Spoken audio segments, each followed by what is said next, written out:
Hey guys, Sick Libra here. I've had a very long and very trying day. It's a day off, and it's been a circus. But I'm not going to go into that right now because it's giveaway time. I'm chilling out here with my Blue Magic from Right Brain Brewery. Lavender beer. I love me some lavender. I've got some lavender snuff. So, it's time for the giveaway.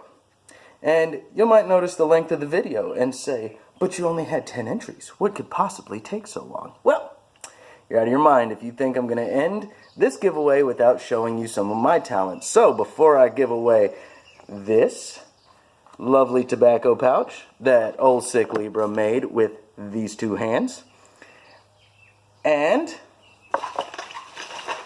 the winner's choice of one of these fine Tampers, which I will go through closer to the draw. And then I have a surprise. But I wouldn't finish this giveaway without showing you some of my own talents. So I'll be right back. So it was a few seconds for me, but the video just skipped for you, and I'm back with a guitar. Alright, I'm going to sing you a song, and I hear you guys going, God, if you don't want to listen to me sing, just skip forward. Little history about this, though. I started playing the guitar because of Avenged Sevenfold. I absolutely loved that band back when I was a crazy man back in the day, so I picked up the guitar because of them. I love the fact that all of their instrumentalists aspired after the instrumentalists of Dream Theater. So I picked up the guitar many, many years ago. And I'm going to play you a song.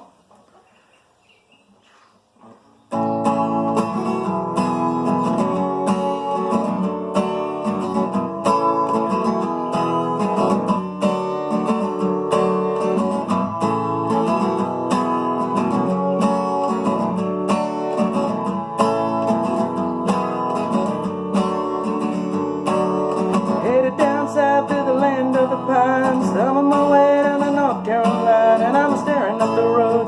Pray to God I see headlights. I made it down the coast in 17 hours. I was picking me a bouquet of dogwood flowers, and I'm hoping to rally. I can see my baby tonight. So rock me, mama, like a wagon wheel. Rock me, mama, any way you feel. Hey, mama, rock me. Rock me, mama, like the wind in the rain. Rock me, mama, like a southbound train. Hey, hey, mama, rock me.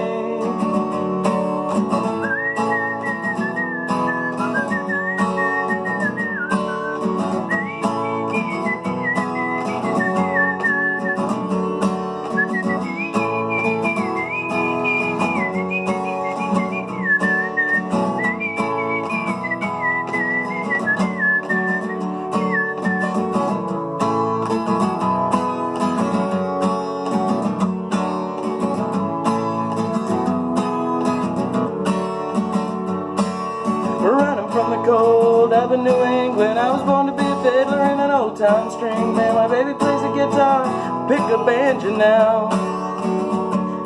Far North Country winters keep on getting me low. Lost my money playing poker, so I had to up and leave, and I ain't a-going back, living that old life no more. So rock me, mama, like a wagon wheel. Rock me, mama, any way you feel. Hey, mama, rock me. Rock me, mama, like the wind and the rain. Rock me, mama, like a southbound train. Hey, hey, hey, mama, rock me.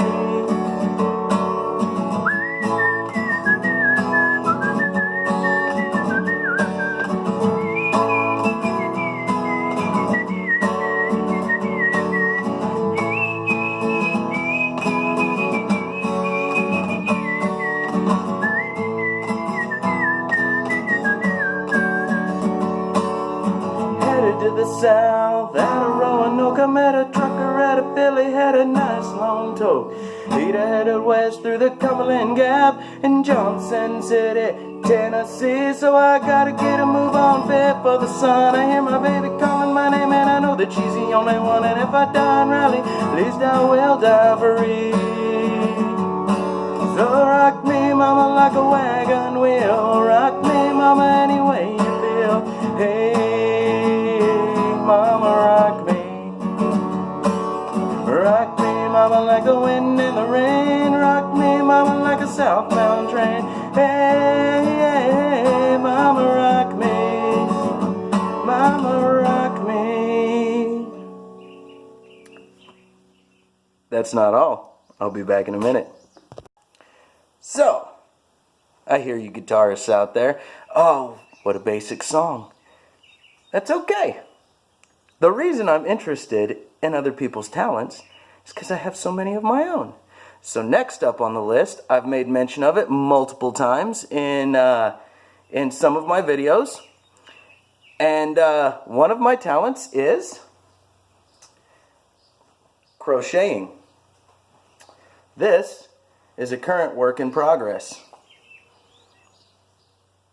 I've been working on this since last year. There is already over 2 pounds of yarn in this Afghan right here. So, that's another talent. Now, I find myself every once in a while jumping into different voices, different accents. One of my favorites is a terrible British accent that I picked up years and years ago. I was actually stationed with a fella. His name was Darren Dowie, and I actually used to make fun of him, and doing so, I've inadvertently picked up the accent. So, that's one of my accents. I've got many, many accents. Not all of them are the greatest. Not all of them are the nicest. Some of them might be a little bit stereotypical. I understand this. But I like to do strange things with my voice. So, I went down and I did a St. Paddy's Day event down at a bar, and I talked the entire evening in this voice. I convinced multiple people that I was actually from Ireland. The only unfortunate part, I talked about this in a different video, is it came back to bite me in the ass because I got stuck in the accent for the entire evening. And I left the evening drunk and not even realizing that I had set people free in the world thinking that I was Irish. So, about 3 months later, these people saw me out in public, and I completely forgotten about doing that at all that evening. So they're like, "Oh, you're that Irish guy, right?" And I said, "Irish guy? Oh, I am." And it took me a second, but I remembered. So, that's another talent that I like to do. So, I sing, I don't dance. That's something I don't dance. No. But, wait, there's more. Ever since I was a wee child, I have loved drawing. It started with crayons, obviously. It starts with crayons for everybody. Now, they're not all brilliant works of art.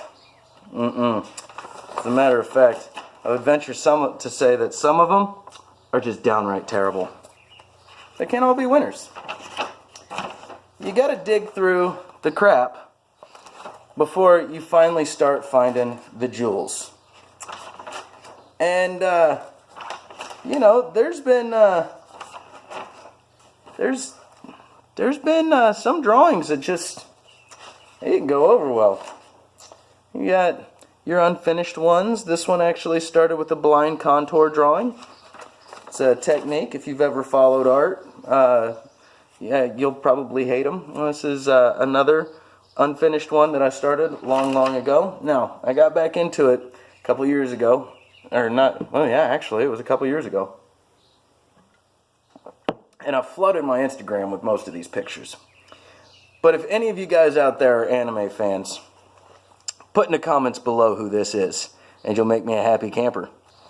If not, I'll give it a day or two, and then I'll put in the comments below who it is. But if you don't care about anime, then you're not going to care about that. I do like the drawing, though. It did come out very good. I started experimenting with colored pencils. unfinished sketches. They happen.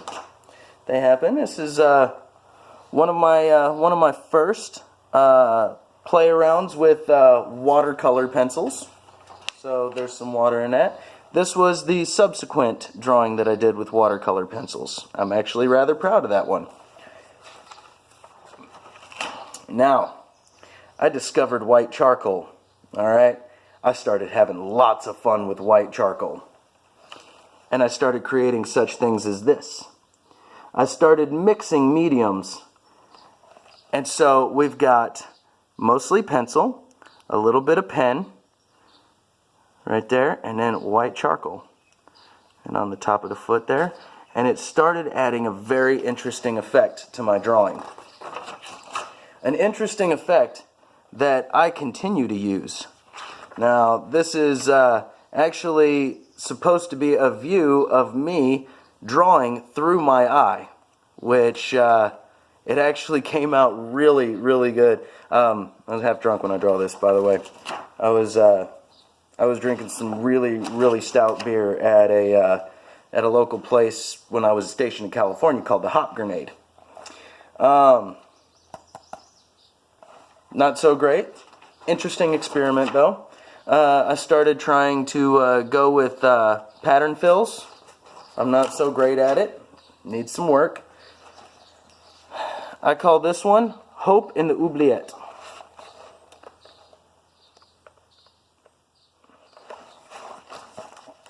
Not done there. But this is my specialty right here. Single subject drawings. Super realism. Try for it anyways.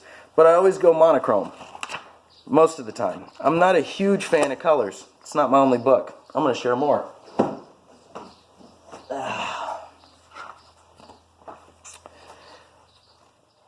I liked drawing mushrooms for a very long time.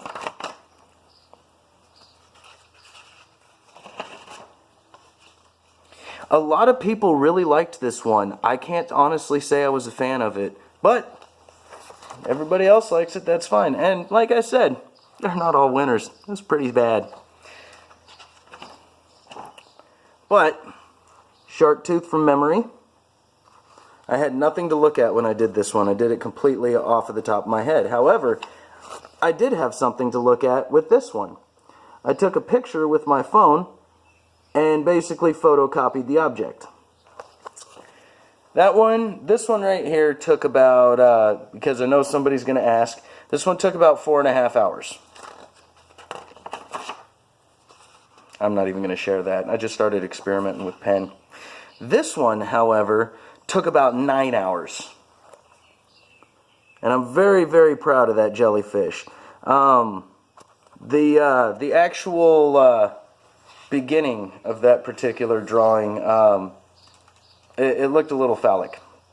We're going to leave that there.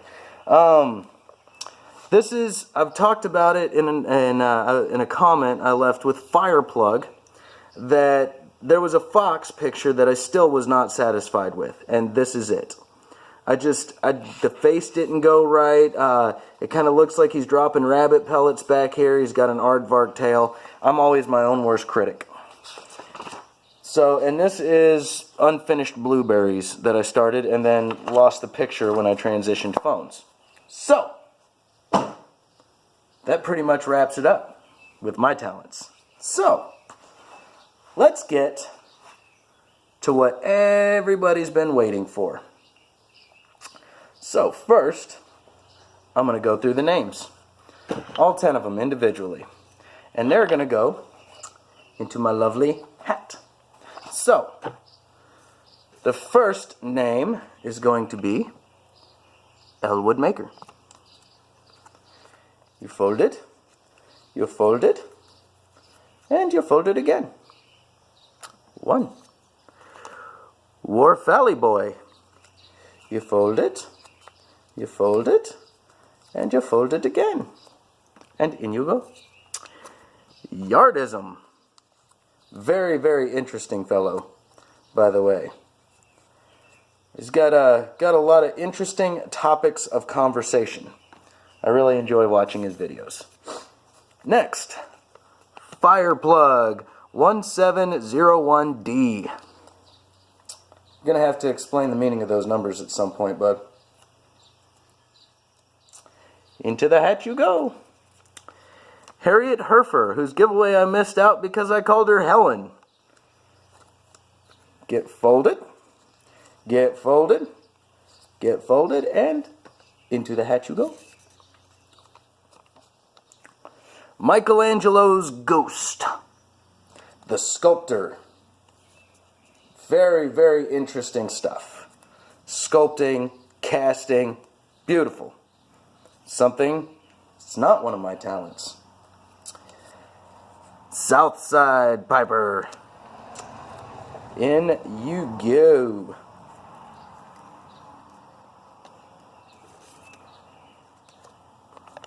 Tala's Piper. The jack of all trades, much like myself. Master of none. The bluefin piper himself, Andrew Sirigliano.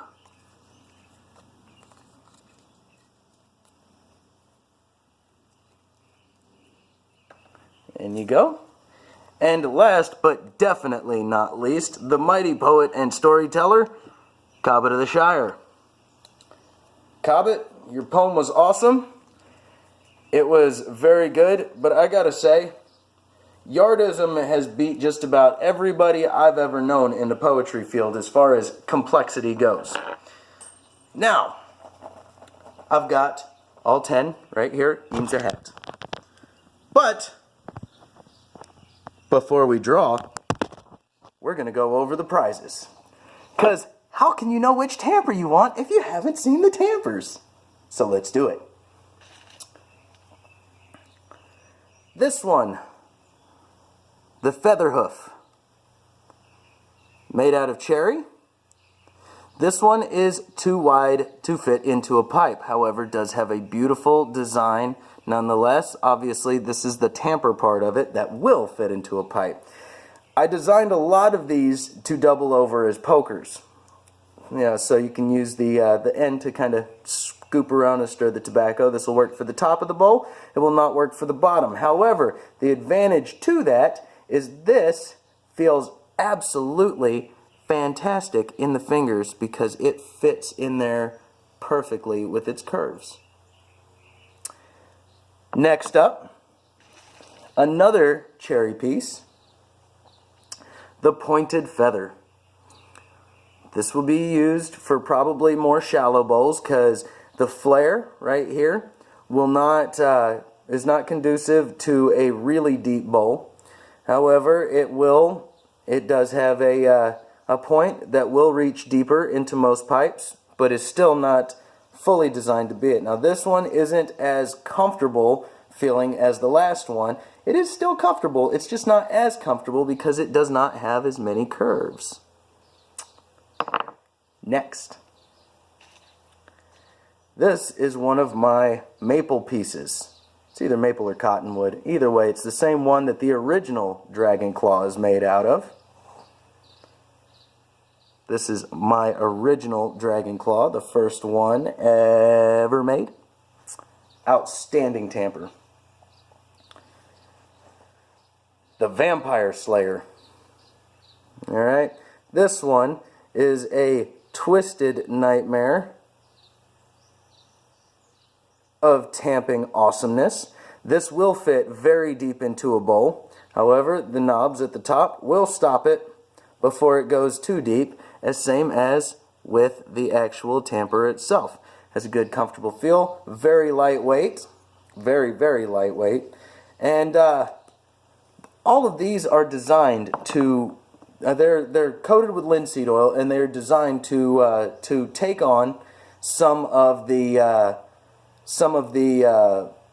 tar and blackness off of the bottom and pull them up the tamper a little bit. Gives them character, gives them their own patina, which I think is awesome. Next up, something I'm particularly proud of. I call it the Canadian Saber. This is a maple piece of wood, I believe, and it is shaped like a knife. It is very neat. This will fit fairly deep into a bowl. at its current size to give you an idea of how big it is. Alright, the curved handle of it will fit into a very, very deep pipe. If you've got a pipe that's deeper than this tamper, you might need to check your habit. This one I'm pretty proud of. This was, I want to say, the 4th tamper I made. This one is out of red oak. It is called the Eagle's Crest. Alright, this is a little on the bulbous side, but should fit very deep into most pipes. The tamper, obviously, end is good and long. It'll fit down in there. The swell in the middle gives it a nice, comfortable feel. Eagle's Crest. Next up, the Ogre's Finger. Alright, this one was very, very strange. I had a lot of trouble with it because I follow the grains. Where the grains lead me, I shall follow. So I wound up with this monstrosity. Alright, the Ogre's Finger. Now, this will fit very deep into a bowl. Alright, it will also get to the bottom of most bowls with this nice little claw here. Alright, it has multiple and various different ways you can grab it, and whoever owns this thing is going to find their own. Next, one of the pieces that I have spent the most time on, and is also the most interesting, I think, the drill bit. Alright, from the top to the bottom. Alright, keep in mind, I carved all of these out with a knife and sandpaper. That's it. No power tools. I am against power tools when it comes to these because, my personal opinion, it would take away the authenticity of them. So, the drill bit. Last, but definitely not least, this one is unfinished. If you decide you want this one, I will finish it for you. Okay? I haven't even named it. This is a bent. It's a lot like the raptor claw without as much bend. However, it does have this little notch down in here. And a little bulge down on the bottom. It's comfortable to hold. It's got an interesting feel to it and should reach the bottom of most pipes. Give me just a second. I think I'm missing one.